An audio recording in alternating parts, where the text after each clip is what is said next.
Episode 38 with Bodhipaksa.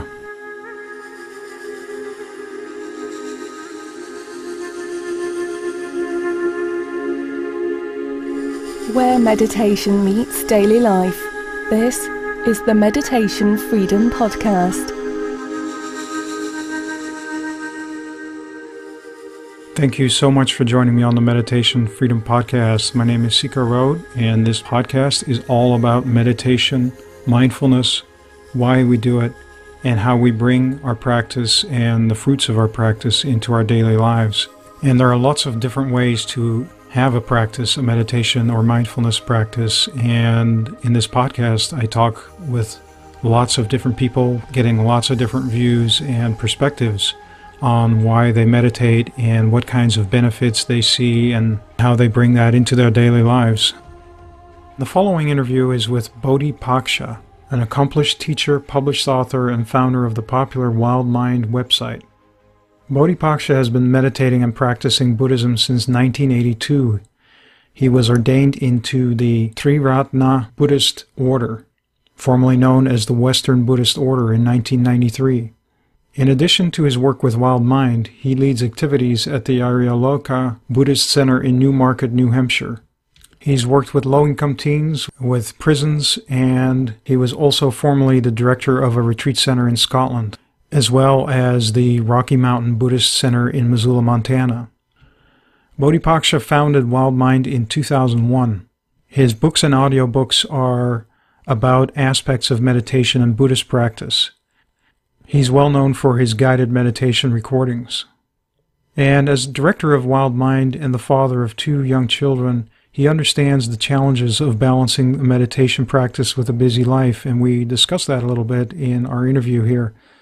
With his Wildmind website, he runs online courses that are practical and down to earth. It was a great pleasure to sit down with Bodhipaksa. Here's the interview. Thank you so much, Bodhipaksa, for joining me in this podcast. Thank you for having me, Sigo. So, how did you get into a path of meditation? How did you was there some events or series of events or something inside of you that suddenly clicked and you decided you wanted to go on this spiritual journey or this contemplative path? Well, it was really a confluence of things in my life. I was fairly young when I got interested in meditation. When I was in high school, probably about 17 years old, 18 years old, I was interested in finding some kind of religious path. I felt a need for something to bring a sense of meaning and purpose to my life. And I did some exploration of politics as a way of doing that, of left-wing politics. I grew up in an area where the Communist Party was quite strong, and there was something quite idealistic about socialism, which attracted me. Although that ultimately turned out to be not something I got too far into. And I'd been an atheist for many years. I'd been an atheist since I was probably about 11 years old, because the concept of God just didn't make any sense to me at all. But I did go back and read the New Testament, and I was very interested in the ethical teachings of the New Testament. But whenever I came across references to Buddhism, and there weren't very many, because this was the 1970s in Scotland, and Buddhism was not very well known there, and there weren't many books around at all. Whenever I did come across references to Buddhism, it kind of made sense. There was something quite rational about it. It didn't require any belief in supernatural beings or anything like that.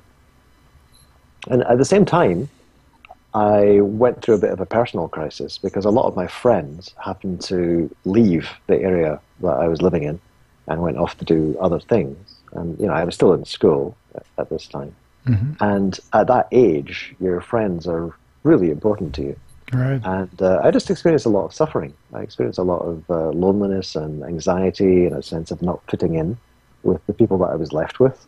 I was basically hanging around with a lot of people who didn't like me very much. Oh. And I found it difficult to get on with them as well. And so I wanted something, I'd already wanted something that gave my life a sense of meaning and purpose. And I'd already heard something about Buddhism.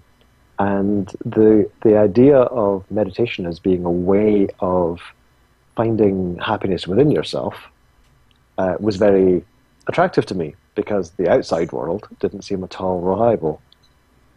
And unfortunately, there was no way for me to get to any kind of meditation class. The only meditation classes I'd ever seen advertised were in a town about 30 miles away, which might as well have been on the other side of the world, since I didn't drive. So it wasn't until I went to university, I was 18 years old at that point, and I went to Glasgow and started seeing posters around for meditation classes. That's when I went along and tried it out. I wouldn't say I was a natural, but again, it made perfect sense to me. The principles of meditation made perfect sense. Right. And did you, as you started going to these classes, did your sense of what you were looking for change, or did anything in particular start standing out as something that you wanted to delve more deeply into? Yeah, well, I mean, I had some interesting experiences fairly early on. I said it wasn't a natural, but I remember one particular day when I was with a couple of my classmates, and we shared an apartment together, and we were sitting in the car waiting for somebody else to turn up so we could all leave and go home. And I was in a terrible mood. I was in a really, really bad mood. I was very irritable. I tended to be extremely irritable in those days. I think in some ways I was quite sensitive, and irritation was my defense mechanism. Mm-hmm. And I just found myself getting really annoyed by the conversation that these two girls were having. It just seemed so trivial, so trite. And I caught myself just getting really annoyed, and I remembered this loving kindness practice that I'd been taught. And I just started saying to myself, may I be well. May I be happy. May I be well. May I be free from suffering. And it completely stunned me, but after about 3 or 4 minutes of this, I actually felt really happy. Wow. I'd gone from, this isn't anything, mystical or anything like that. It's just, meditation works. Yeah, it's pretty radical. It is. It does actually work. I mean, I find this today as well. I'm actually getting into teaching very short meditations to people these days, often just 3 minutes long. And they very often, almost everyone reports that they've experienced a change in their level of calmness, their level of well-being as a result of that. The reason, by the way, if I can throw this in, why I'm teaching short meditations, is because I'm very interested in getting people to make meditation a part of their life. Mm-hmm. And the trouble is that we teach meditation to people, and we make them sit through 25 minutes or 30 minutes or 40 minutes of a meditation session. And people can get the idea that meditation isn't real meditation. There's no point in doing it unless you're sitting there for 30 or 40 minutes. Mm-hmm. And then they go home at the end of a meditation class, and the next day, it's like, okay, I suppose I should meditate. Do I have a spare 30 or 40 minutes? Well, no, of course they don't, because their lives are already very full. They've already got a bunch of habits and a bunch of responsibilities. And because they have this idea that it has to be a full-length meditation or it's not real, they end up not doing it at all. So I try to encourage people to think in terms of, well, just try doing a 3-minute meditation. I do a lot of meditations that I time for them and say, look, this is 3 minutes. This is what you can do. I get them to do it standing up. I get them to do it sitting on a chair, just so that they don't get the idea that you've got to have some kind of special equipment and get all set up and light all the candles and that kind of thing. Right. Yeah. That's great. It is really bringing it into daily life. That's where the real fruits are. Seems like. Yeah, absolutely. I think especially regularity. Mm-hmm. Yeah. Do you find that the folks, since we're kind of talking about these mini meditations, do they do they repeat the meditations until it becomes like part of, because that's kind of what you're talking about, that something kicked in after you'd done it a few times so that you were able to activate that, or it activated inside of you in a situation where it was really helpful to de-escalate the inner turmoil. Yeah. Yeah. I think it's quite hard for people to start meditating on their own. This is maybe another reason for encouraging people to do shorter meditations because what we're asking people to do is to apply a certain mind which they may not actually have really taken on board yet. I mean, things like being patient with yourself and being kind with yourself and recognizing that it's okay to get distracted. You know, you're not the worst meditator in the world because you sit down and your mind is all over the place. Right. And people bring a lot of quite unhelpful attitudes into the meditation practice, first of all. So it can be very difficult, I think, for people to get a meditation practice established. Right. And did you find that as you do it online, that kind of influenced the way you're doing these meditations as well? Because some of the folks are like you were when you were young, in a remote place far away from a meditation center. So maybe, is that part of the reason why you decided you wanted to bring it online to make it accessible to people who were like you at that one time? That's really interesting. I hadn't made that connection before, but I think that's quite possibly the case. Yeah, I have a very strong sympathetic, empathetic response to people who are in isolated situations and who find it difficult to get along to meditation classes. And there are a lot of them. What is it like? Because you've been doing this since 2001, this online... Yeah, I have been doing it for a long time. Well, I mean, when I said there's a lot of them, I was thinking there's a lot of people in this situation where right. They're living in perhaps an entire state where there's hardly any meditation centers. I mean, if you're living down in Alabama or something like that, there's probably not that many centers around, and you may have to travel 120 miles to get to your nearest center. Yeah. But if you're asking about how many people I managed to reach through online activities, it's quite difficult to count. I mean, we have a lot of traffic to our website. So I have this website where people can come, and there are structured guides to meditation. This is all free stuff. There's recorded guided meditations that they can listen to. And we get something like 150,000 people visiting each month. Wow, that's a lot. Yeah, it is. Yeah, and they're all over the world as well. But the last time I looked, using our, the tools that Google kindly provides for you, we had visitors from every country in the world, except for, I think, Western Sahara, which is apparently a country. I'm not sure it's even really exactly a country. I think it's more a disputed area where there's not really a government or anything. Or maybe not even internet there. Quite possibly there's no internet, or very limited internet. Yeah. Certainly, it seems there's not many people there that meditate. That's the one thing I can say. Oh, interesting. And just to get back a little bit to your own meditation, because you wrote a couple of books about your diet too. Did that change as a result of meditation in any way? Yeah, it did, interestingly. To put this in context, when I first got in touch with practicing Buddhists and started meditating, I was at university. I was at the University of Glasgow, and I was training to be a veterinarian, which is something that I had wanted to be for a long, long time. Probably since I was, say it was a long time, but it seemed like a long time then. Probably since I was about 14 or so. That's been my dream. So this is like 4 years of my life, which at that time was a major proportion. Time, yeah, a major proportion of my lifetime. And I was in contact with Buddhists, and most of the Buddhists that I knew were vegetarian. And I actually was hanging around with Buddhists a lot. I really enjoyed being with them. I was actually working with a Buddhist company, Buddhist gardening company over the summer.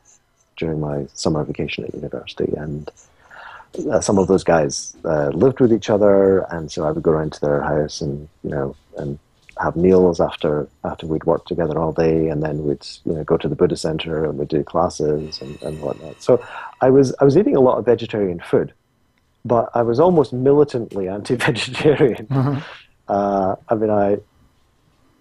People would say to me, well, when you're eating meat, you're eating a dead animal. I was thinking, well, of course I know it's a dead animal. Everyone knows that meat's from a dead animal. It didn't affect me. I mean, them saying that to me didn't affect me at all. It just seemed normal and natural to eat meat. And then my entire class, my veterinary class, went to a slaughterhouse, because one of the things that you're trained to do as a veterinarian is meat inspection. There's two aspects to it. There's the welfare of animals before they die, and there's also inspecting carcasses to make sure that they're not diseased, so that cancer and infections and things don't get into the food supply. So we had to go and learn how to do these things. And the very first day I went into the slaughterhouse was quite horrifying for me. I mean, first of all, there was the smell of the place. I found it absolutely disgusting. Nobody else was having this reaction. And I think it was possibly because I had just, for several months, not been eating much meat. I'd been living on a vegetarian diet because I was hanging around with vegetarians.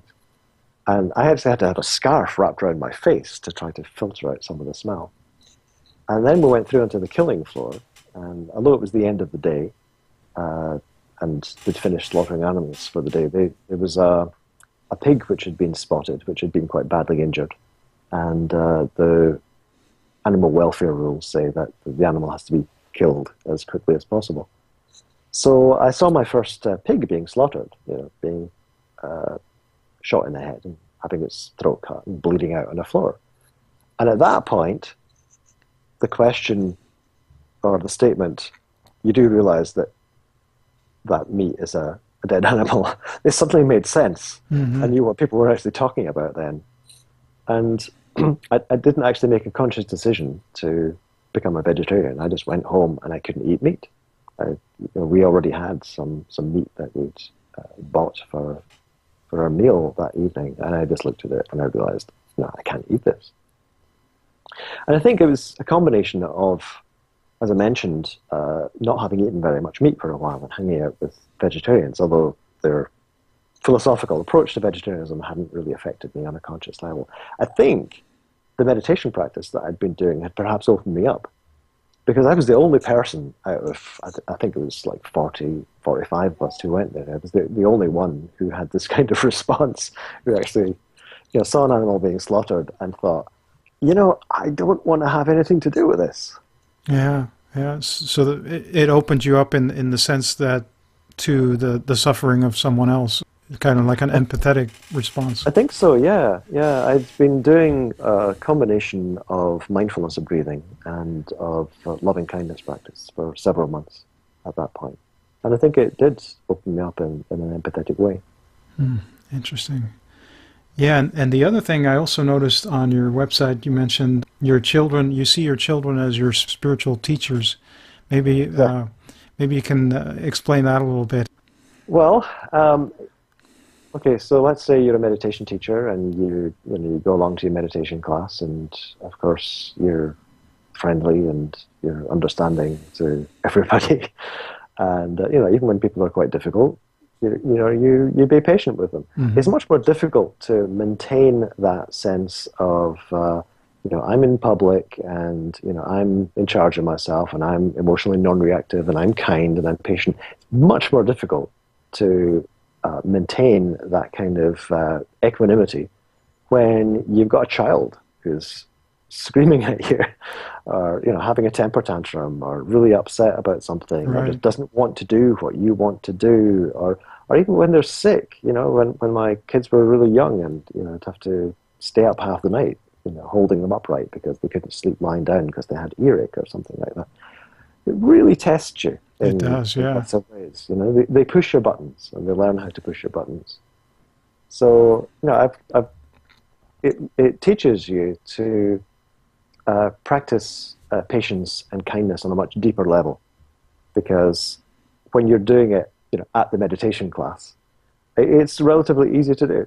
Right, yeah.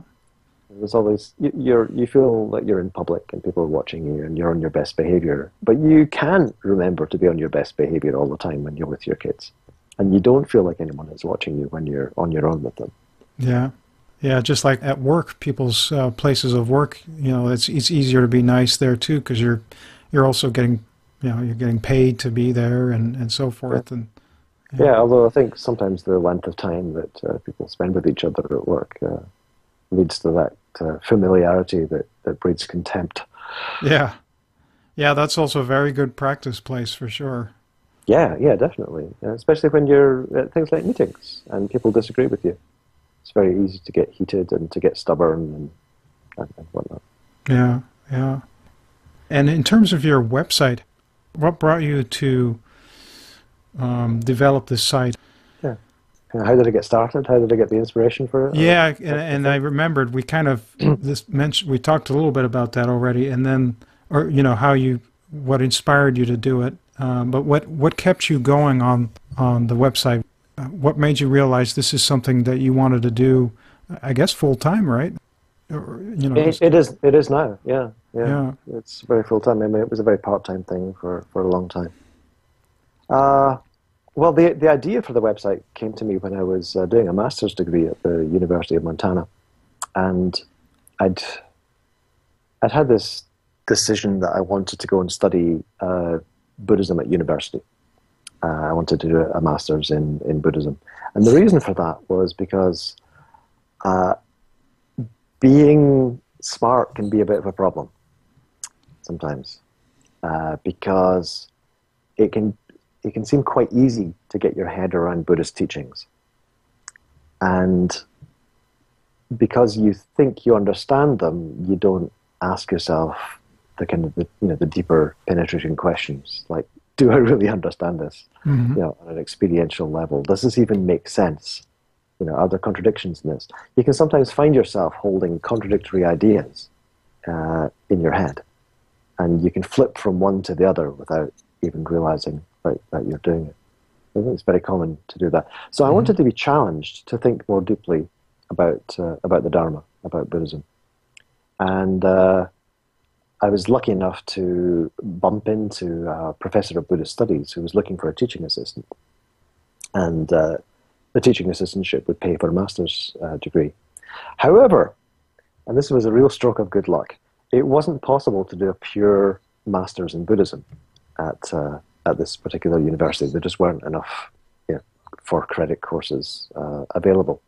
So I was going to have to do some kind of interdisciplinary master's and choose two different areas, Buddhism and something else, and focus on both of those areas, but especially on the overlap between them.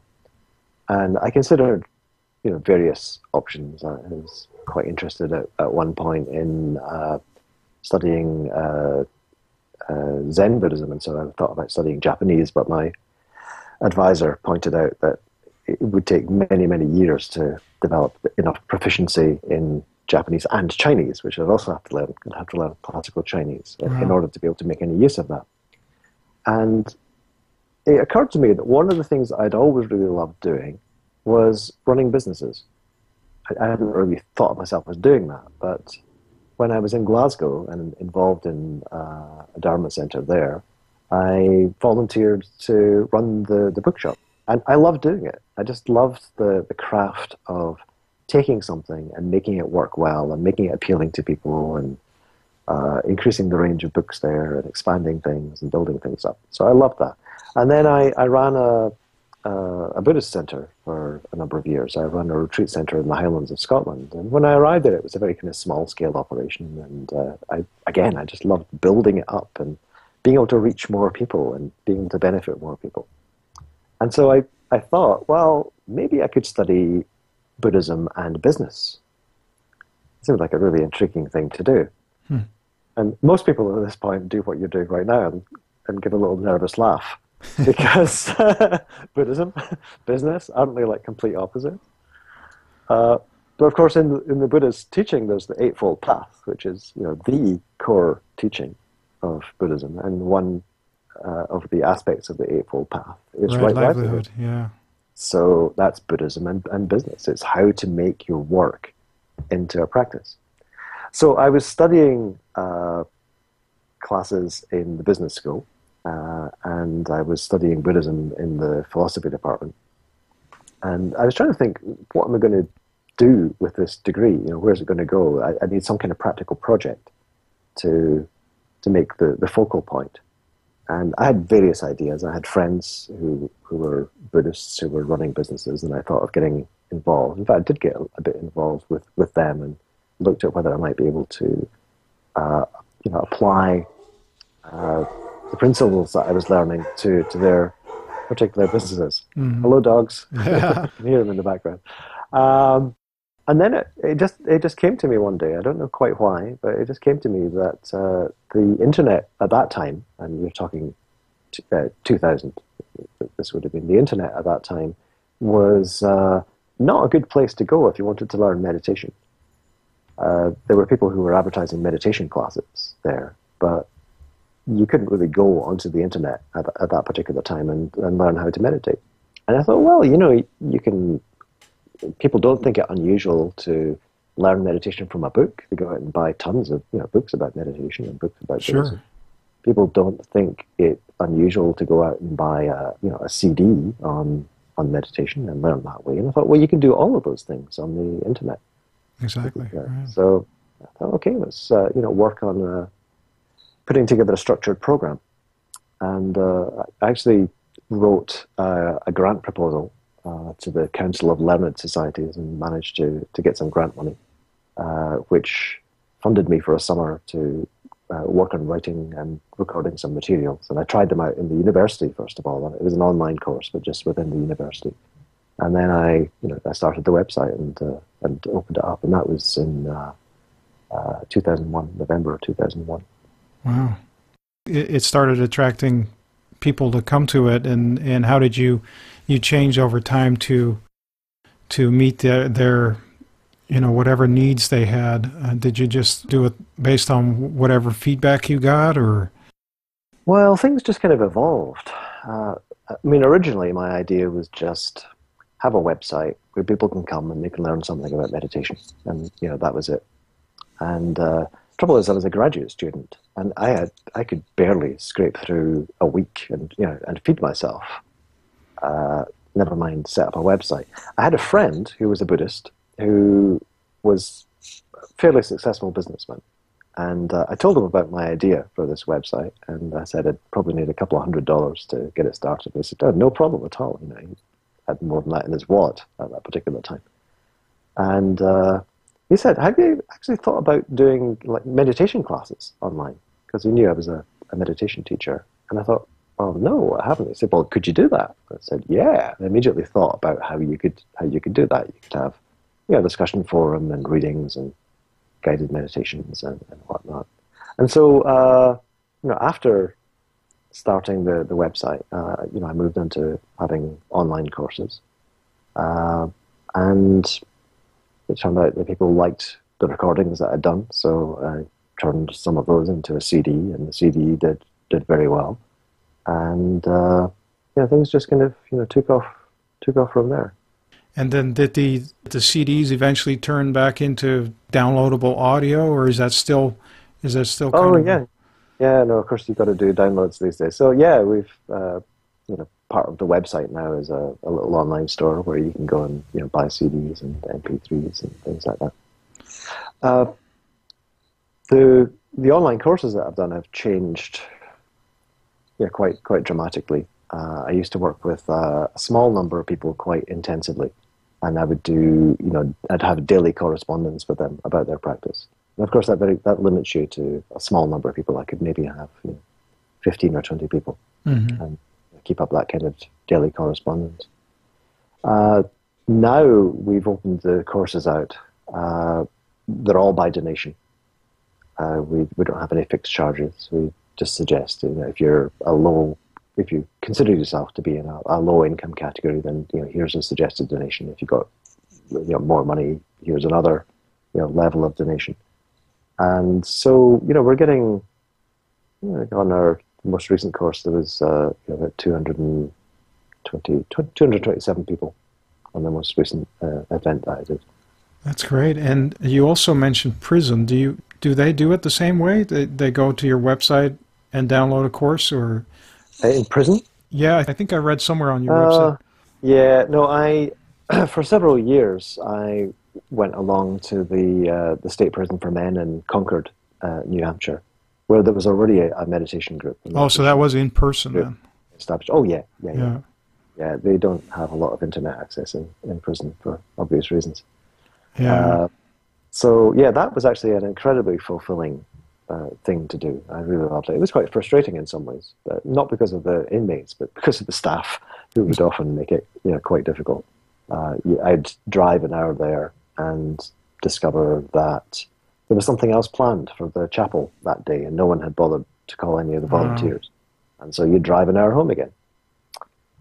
So sometimes it was kind of frustrating, but the amazing thing was that these guys had an incredible depth of practice, because they were living in very difficult circumstances, and the Dharma practice, the meditation practice, was a lifesaver for them.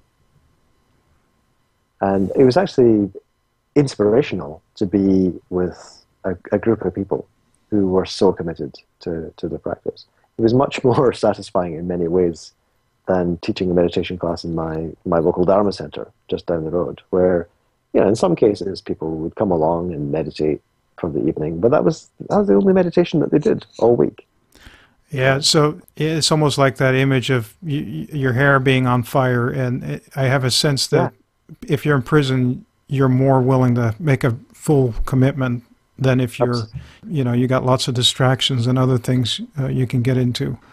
Yeah, absolutely. The problem became one of time and resources, really.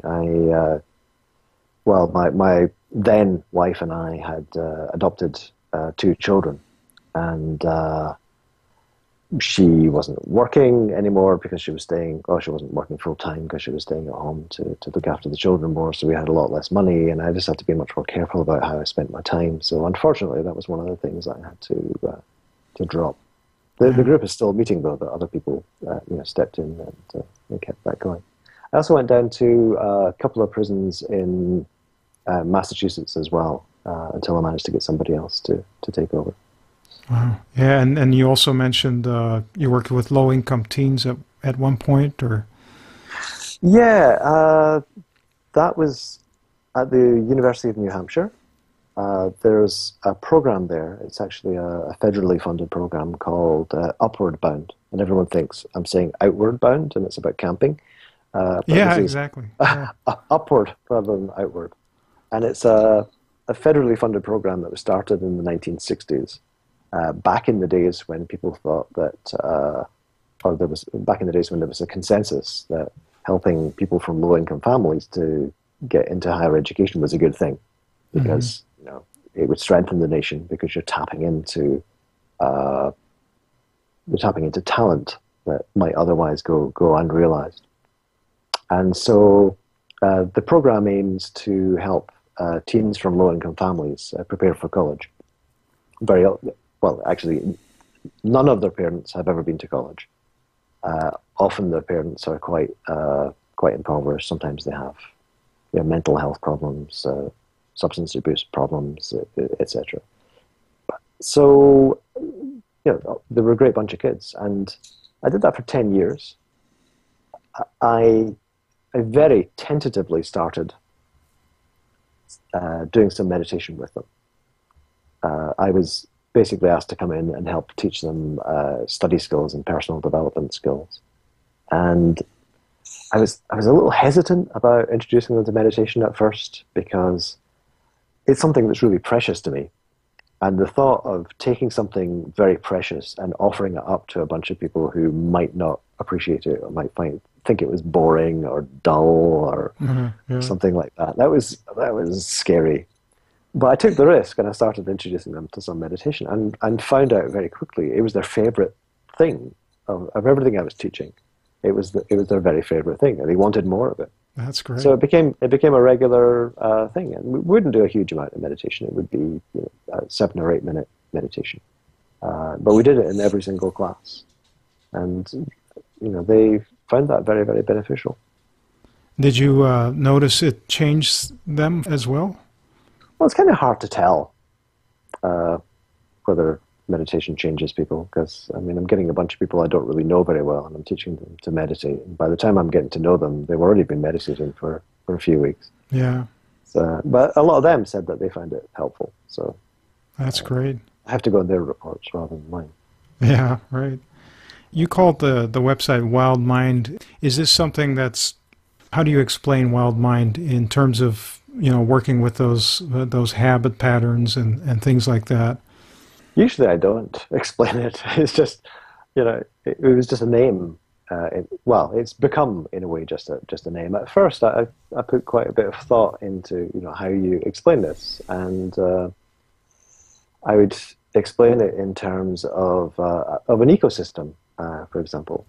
An ecosystem doesn't have anyone in control of it. There's no one saying, okay, we've got too many insects, let's send in the birds so they'll eat the insects. There's no one saying, oh, there's a clearing here, let's plant a few seeds so that some trees grow up. It just all kind of, works perfectly and beautifully. And so meditation can bring about something like that as well. At first, we feel compelled to meddle with our minds. We feel like we always need to be doing something, and actually we do need to do something at first. We need to make some kind of an effort. But with practice, you can get more of a sense that your meditation practice is just happening. Mm-hmm. It's something that's just arising within you, and it can happen quite beautifully. There can be no conscious intent to do anything. You're just sitting there. It's like sitting observing a forest and seeing all the life going about its business, doing whatever it does, keeping in balance. And it can be like that with the mind as well, that you're not doing anything but sitting there. And sometimes even when you're not watching, you get the sense that this thing's going on. I've had many times in my meditation practice where I've become mildly distracted and I'm thinking about something. And then I realize, oh, hang on, I've been distracted. Let's go back to noticing what my experience is. And I find that my experience is very different from what it was before I got distracted. Suddenly now, I'm really happy. And it's really easy to be calm. And my mind feels bright and I feel energized. And it's like, while my attention was out of the way, some parts of me were collaborating to produce this beautiful experience for me to come back to. And so, there is a sense in which I'm using this word, wild mind, to suggest something quite expansive. I also tend to use a lot of nature imagery. I think all meditation teachers end up using a lot of nature imagery because it's very evocative. So we talk about sitting like a mountain, and we talk about letting your mind be like water.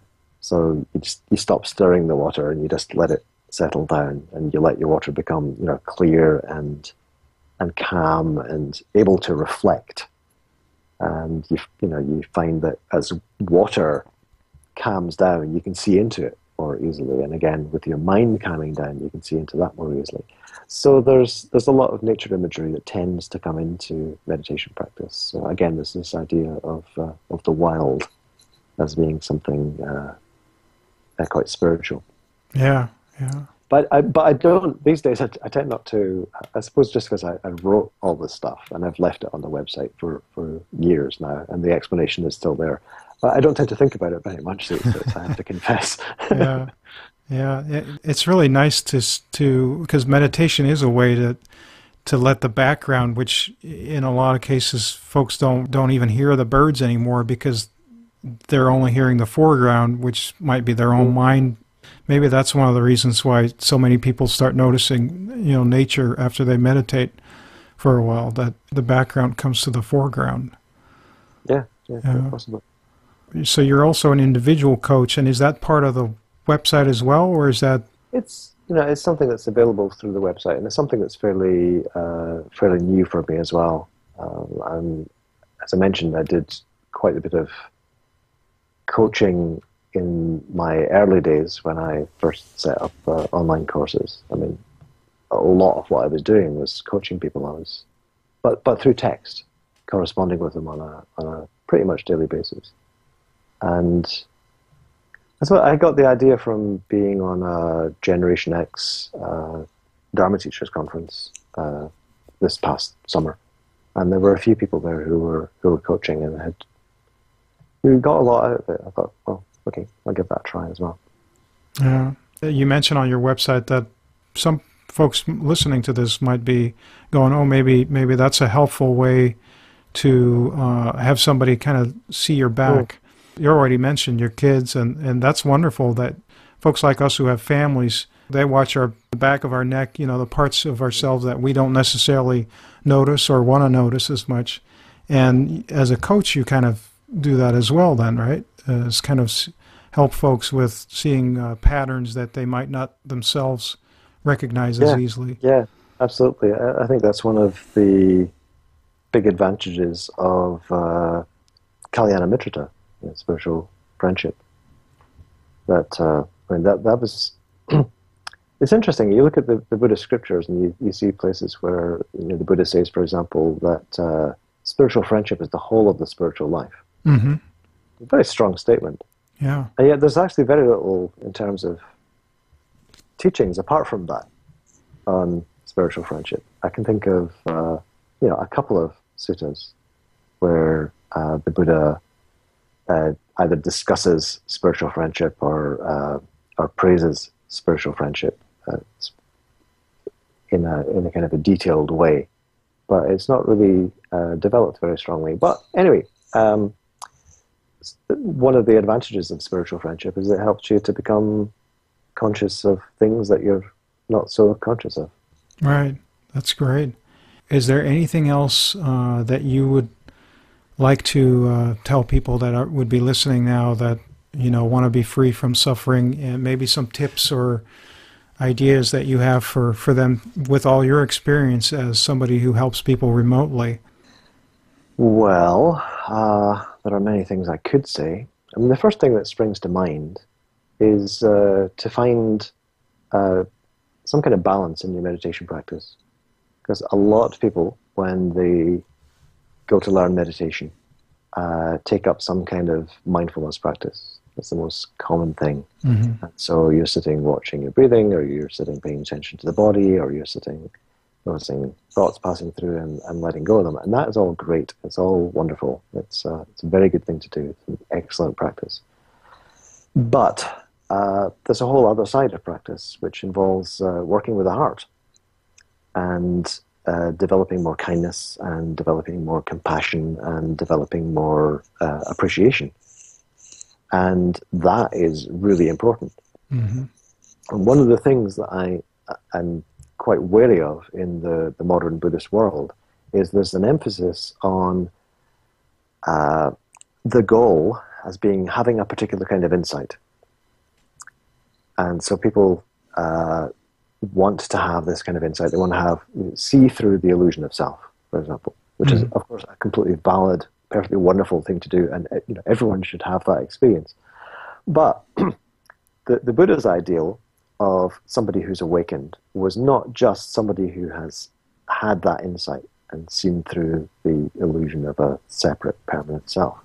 The Buddha's ideal was of somebody who is like an ideal human being, really. Somebody who is warm and compassionate and kind. Right. Somebody who's patient and who is able to, live in a very simple way. So some of those elements tend to get lost in people's practice because they're focusing on, well, I'm going to develop mindfulness, and out of that mindfulness I'm going to develop insight. But if you're doing that, you're not really aiming at becoming the kind of person that the Buddha was encouraging us to be. And so you're not really aiming at what the Buddha's goal was. So I really encourage people to take up not just mindfulness practice, but to take up some kind of loving kindness or compassion practice as well. Yeah, that's great advice. Yeah, I know my teacher's teacher, the way he would put that is he said, well, I'm not interested in your enlightenment experience. I'm interested in the day after. Which, what are you going to do with that? Nice. I like it. Well, this has been wonderful. I really appreciate your time and your kind words, and I hope that folks can check out your website, and if they're interested, you write a lot of blog posts, and you have a big Facebook page, and let's see, you have Twitter and anything else? Yeah, we've got a lot of stuff going on. Yeah, that's most of it. But yeah, I would suggest to people that they go and check out our blog. There's a constant stream of articles there. A lot of them are links to news stories about meditation, of which there are a lot these days. So our blog is partly a gigantic database of news stories which you can search through. Plus, of course, there's articles on practice there, and then there's the free structured guides to meditation that I mentioned, and of course there's access there to our online events, which again, as I've mentioned, are all by donation. Great. All right. Well, thank you so much. Thank you, Siko. Thanks for having me. Well, I hope you enjoyed this interview with Bodhipaksa. You can find the show notes for this particular episode by going to meditationfreedom.com/38. And as always, leave a comment if you feel so inclined. Just let us know what you think. And if you get a chance, please go to meditationfreedom.com/survey. I wanted to do a quick little survey to make sure that the podcast and the episodes are resonating with you, and to see if I can get any other feedback that might help me make the podcast resonate even more and make it more beneficial. So again, that's meditationfreedom.com/survey. Your input is most appreciated. Thank you so much. And I just wanted to end with a couple of quotes. The next two quotes are by Thich Nhat Hanh. A human being is like a television set with millions of channels. We cannot just let one channel dominate us. We have the seed of everything in us, and we have to recover our own sovereignty. And another one by Thich Nhat Hanh. What is evil? It is when the face of God, the face of Buddha within us, has become hidden. To develop the drop of compassion in our own heart is the only effective spiritual response to hatred and violence. That drop of compassion will be the result of calming our anger, looking deeply at the roots of our own violence, deep listening and understanding the suffering of everyone involved in the acts of hatred and violence. And then finally, a quote by Unknown. Peace, it does not mean to be in a place where there is no noise, trouble, or hard work. It means to be in the midst of all those things and still be calm in your heart. Thanks again for listening. Take care.